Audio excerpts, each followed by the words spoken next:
Hi hello and welcome to German జీవితం. జర్మనీకి మాస్టర్స్కి కానీ హైయర్ ఎడ్యుకేషన్కి కానీ రావాలనుకుంటున్న వాళ్ళు ఆల్మోస్ట్ ఇంటర్ 2024కి రావాలనుకున్న వాళ్ళకి ఆల్మోస్ట్ అడ్మిషన్స్ వచ్చేసి ఉంటాయి. కొంతమందికి వీసా ప్రాసెసింగ్ ఇప్పుడు జరుగుతుంటుంది, ఇంకా కొంతమందికి వీసా ప్రాసెసింగ్ కూడా అయిపోయి ఉండొచ్చు. ఫ్లైట్ టికెట్స్ కూడా చాలామంది బుక్ చేసుకుండొచ్చు, అకామిడేషన్స్ అవన్నీ చేసుకుంటుంటారు. సో ఇప్పుడు వింటర్ అయిపోయింది, 2024 అయిపోయింది కదా. ఇప్పుడు 2025 సమ్మర్ ఆర్ వింటర్ రావాలనుకుంటున్న వాళ్ళు ఏం చేయాలి, లైక్ ఎప్పుడు ప్రాసెస్ స్టార్ట్ చేయాలి. రీసెంట్గా చాలా చేంజెస్ జరిగాయి ఏపీఎస్లో కానీ బ్లాక్ అమౌంట్లో కానీ, ఇలా చాలా చేంజెస్ జరిగాయి. సో వాటన్నిటి గురించి ఈ వీడియోలో ఇన్ డీటెయిల్గా మాట్లాడుకుందాం. అంతకంటే ముందు ఎవరైనా మన ఛానల్కి కొత్తగా వచ్చినట్టయితే వాళ్ళు ఓ లైక్, షేర్, సబ్స్క్రైబ్ అన్నీ చేసేయండి వెంటనే. సో ఇంకా వీడియో మొదలు పెట్టేద్దాం.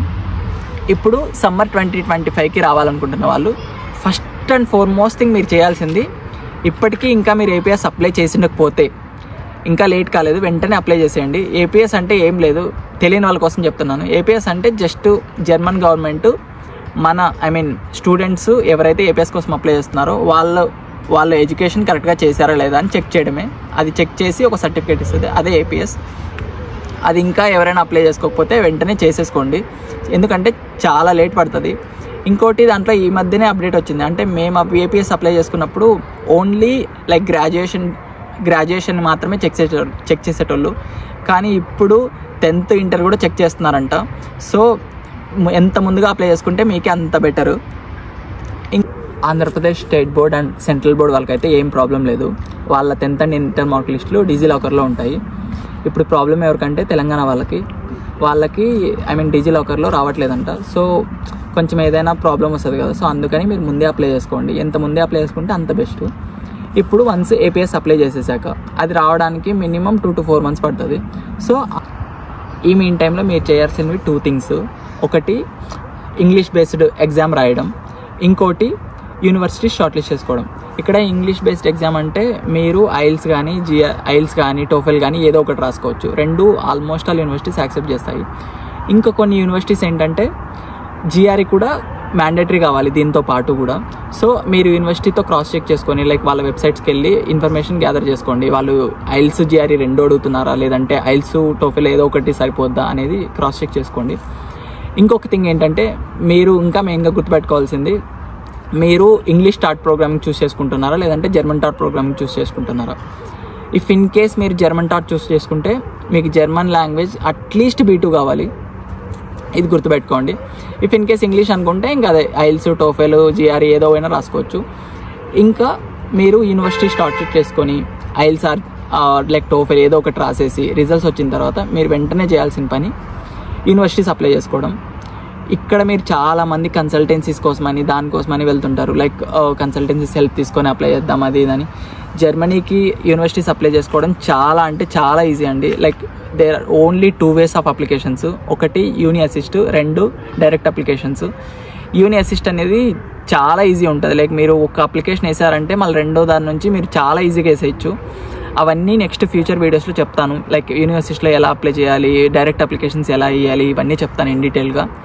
అండ్ దెన్ ఇంకోటి డైరెక్ట్ అప్లికేషన్స్ అంటే ఏం లేదు, మీరు యూనివర్సిటీ వెబ్సైట్లోకి వెళ్ళి లైక్ అక్కడి నుంచి మీరు ఫ్రీగా కొన్ని ఫ్రీ పెడతాయి, కొన్ని సర్టెన్ అమౌంట్ పెడతాయి మీరు వెరిఫై చేయడానికి. సో మీరు అక్కడికి వెళ్ళి డైరెక్ట్గా మీ సాఫ్ట్ కాపీస్ అన్నీ సబ్మిట్ చేసేయడమే. కొన్ని యూనివర్సిటీస్కి హార్డ్ కాపీస్ సెండ్ చేయాల్సి ఉంటుంది, అది మీరు యూనివర్సిటీ టు యూనివర్సిటీ డిఫరెంట్ కాబట్టి మీరు చెక్ చేసుకోవాలి మళ్ళీ. And then next thing, like మీరు యూనివర్సిటీస్ అప్లై చేసుకున్న తర్వాత మీరు చేయాల్సిన పని, ఇఫ్ ఇన్ కేస్ మీరు ఇంగ్లీష్ టాట్ చూస్ చేసుకున్నా కూడా జర్మన్ అనేది కొంచెమైనా నేర్చుకోండి. లైక్ ఇక్కడ మీకు యూనివర్సిటీలో యూజ్ కాకపోయినా బయట సర్వే అవ్వడానికి మాత్రం చాలా అంటే చాలా యూజ్ అవుతుంది. అట్లీస్ట్ మీరు A2 లేదంటే B1 అట్లీస్ట్ మీరు నేర్చుకొని పెట్టుకోండి. ఇది మ్యాండేటరీ కాదు మీరు ఇంగ్లీష్ టాట్ ప్రోగ్రామ్ చూస్ చేసుకుంటే, బట్ నేర్చుకుంటే మీకే యూస్ఫుల్ ఉంటుంది. అండ్ దెన్ మీరు తర్వాత చేయాల్సిన పని, లైక్ మీకు ఇక్కడ ప్రాసెసింగ్కి యూనివర్సిటీ ప్రాసెసింగ్కి మినిమం 1 to 2 months పడుతుంది అడ్మిషన్ రావడానికి. సో ఆ మీన్ టైంలో ఈ జర్మన్ నేర్చుకోవడం ఏదో ఒకటి ప్లాన్ చేసుకోండి.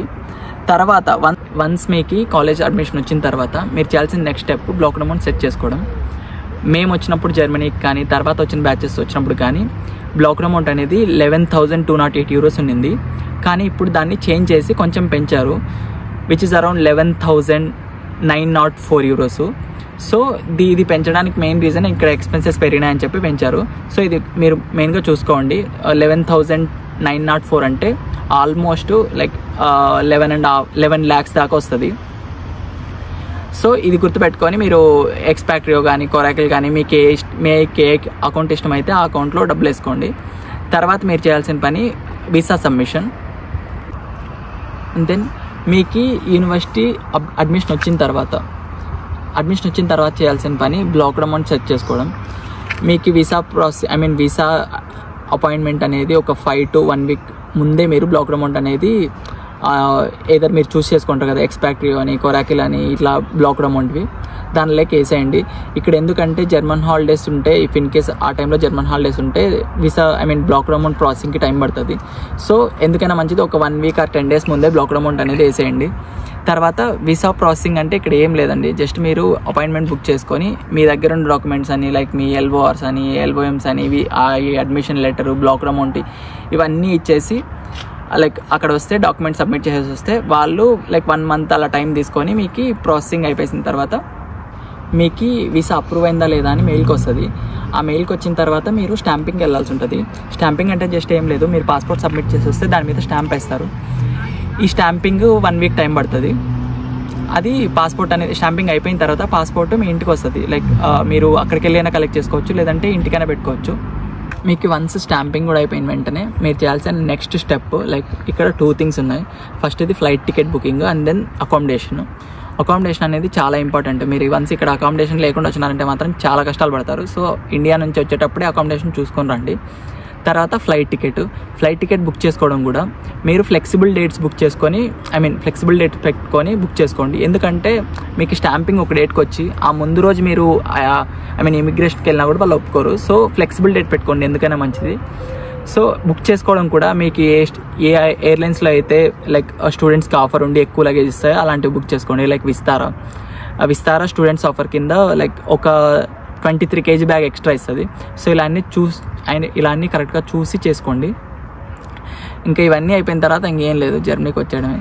మీకు కనుక ఈ వీడియో నచ్చినట్టయితే ఒక లైక్, ఒక షేర్, ఒక సబ్స్క్రైబ్ చేసేయండి. తర్వాత ఇంకా ఏమైనా మీకు ఇందులో డౌట్స్ ఉండి లేదంటే ఇంకా ఏమైనా వేరే టాపిక్స్ మీద మీకు వీడియో కావాలనుకుంటే కింద కమెంట్ సెక్షన్లో మెన్షన్ చేయండి. నేను మోస్ట్లీ వీడియో చేయడానికి ట్రై చేస్తాను, ఆర్ఎల్స్ రిప్లై చేయడానికైనా ట్రై చేస్తాను. అండ్ అలాగే ఇంకా ఇలాంటి వీడియోస్ మీరు జర్మనీకి ఎలా రావాలి, లైక్ మీరు పార్ట్ టైమ్స్ ఎలా ఎత్తుక్కోవాలి, పార్ట్ టైం శాలరీస్ ఎలా ఉంటాయి, ఇలాంటి వీడియోస్ చాలా నేను ఛానల్లో చేశాను. ఇఫ్ ఇన్ కేస్ మీరు చెక్అవుట్ చేయకపోతే వెళ్ళి చూసేయండి.